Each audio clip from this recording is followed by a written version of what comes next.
Welcome, curious minds, to another deep dive.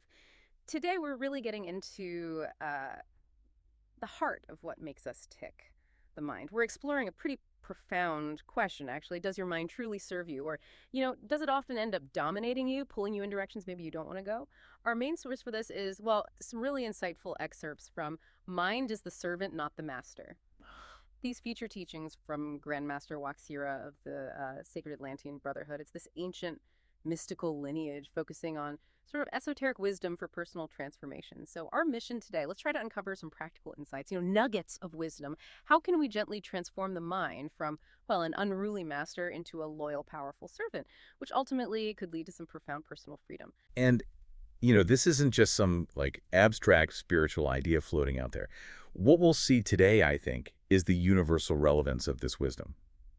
Understanding the mind's true role offers a really practical guide, doesn't it? To transforming your daily reality. It's almost like a pathway to greater peace and effectiveness. And that's, regardless of your background or what you currently believe. Okay, so let's dive right in then. The core premise from these teachings is, well, it's incredibly compelling. The mind isn't just a tool we possess. It's arguably the most powerful. I mean, when you think about it, it can be more influential than physical strength, right? Right. More potent than money, even more impactful than just raw intellect. And the teachings, they lay out this critical choice we face, this amazing inner tool. It can either become your loyal servant, working for your highest good, Right. or it can kind of morph into your master, dictating your moves, shaping how you see everything, and often, without us even noticing, limiting our potential. And the consequences, when the mind does take control, are quite stark, aren't they? When it's left unchecked, it can actually distort our reality. It feeds our deepest fears and basically chains us to cycles of suffering. But conversely, the teachings really emphasize that when we commit to gently and consistently training the mind, it's like they use this analogy of training a mighty elephant. We start to awaken an inherent inner power, a divine spark that's just sort of residing quietly within us. It's not about suppression, not brute force. It's more about patient, careful guidance, gentleness, and consistency. That elephant analogy is so vivid, isn't it? It really gets to the heart of what this is about, awakening a deeper awareness inside, engaging in a conscious daily discipline, and truly restoring the mind to what the Source calls its rightful place. Exactly. They describe it as this crucial bridge between our cosmic soul, that deepest, most authentic part of ourselves, and the tangible world of form, our everyday physical reality. So it's about bringing the spiritual into the practical, really. Precisely. It's about making that connection conscious, not just letting it happen by accident. What I find really striking here is that this idea, mind mastery, it isn't some new age concept that just popped up. Not at all. This is ancient truth, a foundational principle echoed across, well, countless spiritual traditions throughout history. We see it everywhere. For instance, the Buddha famously said, "The mind is everything. What you think you become."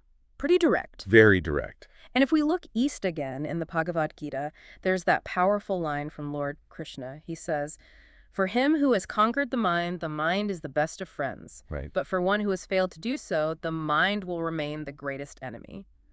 That really just underscores the potential, the sheer power of the mind, doesn't it? It absolutely does. And what's particularly insightful, I think, is how the Sacred Atlantean Brotherhood's teachings echo these same ideas so clearly.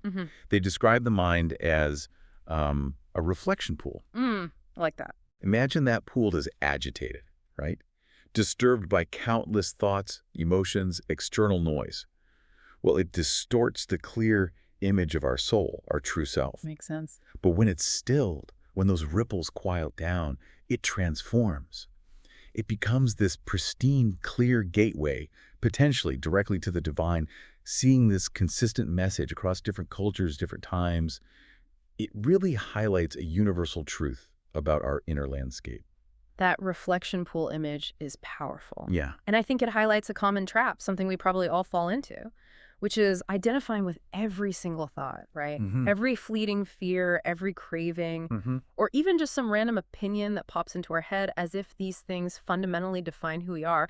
Like, have you ever had that experience where you're really angry maybe, and you just say something you instantly regret? Oh, definitely. Then later on, maybe hours or days later, you look back and think, ugh, that wasn't really me. Yeah. That moment of clarity is so common, isn't it? And that precise moment, that glimmer of reflection you just described, Yeah.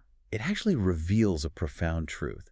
It's where you realize your mind, with all its thoughts and feelings, it's actually a tool, something you possess. Right. It's not your true self. And this, well, it raises a really important question for all of us, doesn't it? How do we learn to wield this incredibly powerful tool with mastery, with intention, instead of just letting it run wild carelessly, sometimes, to our own detriment? It sounds simple enough to say just don't identify with your thoughts, but man, it's incredibly challenging when you're caught in a mental loop. Oh, absolutely. So how do Grandmaster WaXhira's teachings actually approach this? What's the method? They suggest that mind mastery doesn't begin with like a battle or forceful suppression, which is often our first instinct, right? Yeah, we try to fight it. It starts with stillness. It's like going back to that elephant analogy again. If you try to calm a frightened elephant by shouting or hitting it, you just make things worse. But with patience, with a calm breath, by building trust, that powerful elephant eventually softens, starts to obey. Our minds, it seems, respond to a similar kind of gentleness. Indeed. And the teachings, they outline specific practices for this gentle approach. Things like conscious breathing, which is so powerful for bringing us into the present moment. Right. Anchoring. Mindful observation, where we just notice thoughts without getting tangled up in them. And other rituals, too, drawn from the Atlantean path. One particularly insightful technique they mention is the I see you practice. Okay. So when a strong thought or emotion pops up, maybe anxiety, anger, even a deep craving, instead of reacting or trying to push it away, you just pause. You acknowledge it inwardly, maybe literally saying to yourself, I see you, thought of worry, or I see you, anger. Interesting. You don't resist it, but you don't obey it either. You simply become the witness. And in that space, that witnessing space, your authentic self, the soul, it starts to shine through. It allows you to choose your response rather than just being pulled along by the reaction. That distinction between witnessing and resisting, that feels key. It is. It makes so much sense then why so many spiritual paths, really regardless of where they come from, put such a heavy emphasis on silence, on cultivating inner stillness. It's in that quiet space maybe that the cosmic intelligence, the thing that created galaxies, right, can actually begin to guide you. It's almost like clearing the static on a radio channel so you can hear the signal. That's a great analogy, yeah. And if we connect this to the broader picture, the Sacred Atlantean Brotherhood teaches that the mind can be like a sacred river. Okay. When it flows into the conscious, loving guidance of the soul, it irrigates the whole field of life. It brings fertility, growth, abundance. Nice. But when that river is left wild, untamed, undirected, well, it floods. It can destroy everything in its path. So it's really critical to understand the mind itself isn't inherently bad or evil. It's just profoundly powerful. Right. And that power, like any immense force, it needs to be trained, guided to serve the highest principles. Love, truth, light. Okay, to really bring these concepts home, let's maybe look at a powerful, real-world example from the teachings. It's the story of a man named Marcus. He had been through something truly immense, trauma. He lost his wife in a car accident. Yeah, a devastating experience. And for years after that accident, Marcus was, well, truly enslaved is the word they use. Enslaved to this spiraling loop of guilt and grief in his own mind, consuming. He couldn't sleep properly. He really struggled to connect with his kids. Joy was just like a completely foreign concept. His life was just utterly consumed by this suffering, this endless internal replay of the past. Yeah, trapped. And the turning point for Marcus, it came when a compassionate mentor introduced him to a simple breathing ritual. It's part of what's called the degree of harmonious union within the Atlantean teachings. Okay. This practice is specifically designed to bring inner balance and connection. And it was, remarkably straightforward, but deeply impactful for him. So Marcus started this consistent practice. Every single morning, he'd sit for just 10 minutes, focusing only on his breath.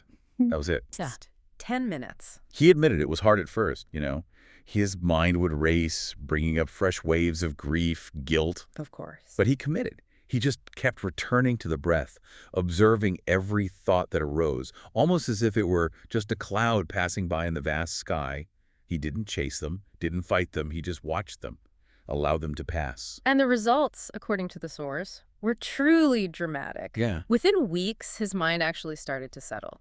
Just weeks. Within a few months, he started to genuinely smile again. A smile that had been missing for so long, it probably felt new to him. Imagine that. And incredibly, within a year, he was actively mentoring others who were struggling with their own trauma, using the very same tools that had helped him find his way back. And what's truly transformative about Marcus's journey, I think. Mm-hmm. It's that the past itself, the tragic event, that didn't change for him. He couldn't undo the accident. Right. Impossible. The key transformation was how his mind related to that past. He shifted from being enslaved by it, living inside the trauma, to simply observing it as something that happened, which allowed him to reclaim his inner freedom and, well, step back into life again. Wow. And the truth is, maybe every one of us is like Marcus in some way. Maybe not that extreme, hopefully not. In our own ways. But we're all walking around with what the Source calls this untrained elephant, our mind, capable of immense power but also immense destruction if left unchecked. Yeah. It's such a vivid picture, isn't it? How our thoughts, unguided, can just trample our peace. So the question we're kind of left with, maybe for you listening, is, will you keep letting your inner elephant just run wild through your life? Or will you maybe begin the sacred art, as they call it, of gently, patiently taming it? It really brings us back to that profound reminder from Grandmaster WaXhira. The only thing that evolves is consciousness. Mind is the cocoon, soul is the butterfly. Master the mind, and you set your soul free. Yeah. This concept, it just profoundly emphasizes that the journey of mind mastery isn't just about managing thoughts better. It's about unlocking your true, boundless potential, allowing your soul, that deeper part, to truly soar. So what does this all mean for you, listening in your daily life after this deep dive? If the mind truly is meant to be a servant, a powerful ally, what incredible possibilities might open up when it's perfectly aligned with your highest intentions, your deepest desires? Yeah, what becomes possible then? And maybe just think about this. What single small step might you take today to begin gently taming your own powerful elephant and start reclaiming that inner freedom? Something to consider.